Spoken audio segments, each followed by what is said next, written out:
Chapter 8 Civil War. After 10 years in Gaul, it was time to return home. Caesar, now one of the richest and most popular men in Rome, hoped to rule again as consul, but he still had many enemies. Some wanted to put him on trial for things he had done as consul. The Senate sent word to Caesar ordering him to dismiss his army before returning home. To make matters worse, Caesar no longer had his alliance to help him. Crassus was dead, Pompey had grown jealous of Caesar's popularity, and Pompey's wife, Caesar's daughter, Julia, had just died in childbirth. Both Caesar and Pompey were grief-stricken, but their relationship did not grow stronger from their loss. When Caesar offered Pompey another chance to join their families in marriage, Pompey refused. Instead, he married the daughter of one of Caesar's rivals. Unsure of his next move, Caesar set up camp with his troops along the Rubicon, the stream that separated Italy from Gaul. When he was ordered again to abandon his troops, Caesar told the Senate he would gladly comply if Pompey did not say the same. Pompey had large armies of his own, but they were in faraway Spain. Caesar had a difficult choice to make. If he defied the Senate and kept his army, he would become an enemy of the state. If he obeyed, he knew he'd be arrested for other crimes the moment he entered Rome without protection. And if he took too long to decide, Pompey could summon his troops from Spain in time to attack Caesar.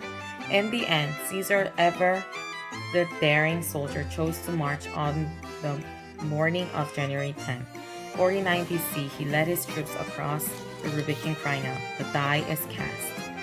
Taken by surprise, Pompey and his supporters in the Senate fled south from Rome.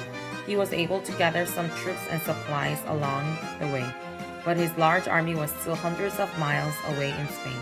Caesar followed close behind Pompey. Cities threw open their gates to welcome their conquering hero, and Caesar had more troops.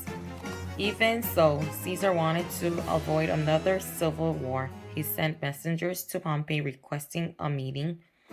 Pompey, however, refused to meet. Pompey escaped to Greece and began raising an army to take on Caesar and his men.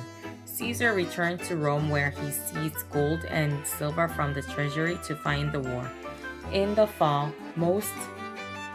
almost 1 year after crossing the Rubicon, Caesar led his army to Greece.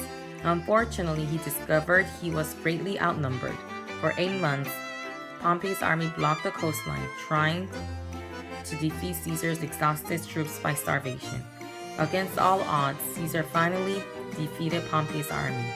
Pompey disguised himself as a peasant and fled, but Caesar followed him all the way to Alexandria in Egypt. Egypt, too, was in the middle of its own civil war. Ptolemy the 13th, the teenage king, was in power struggle with his sister, 21-year-old Queen Cleopatra. Ptolemy and his advisors had kicked Cleopatra out of the royal palace. She was raising an army of her own to fight for the throne.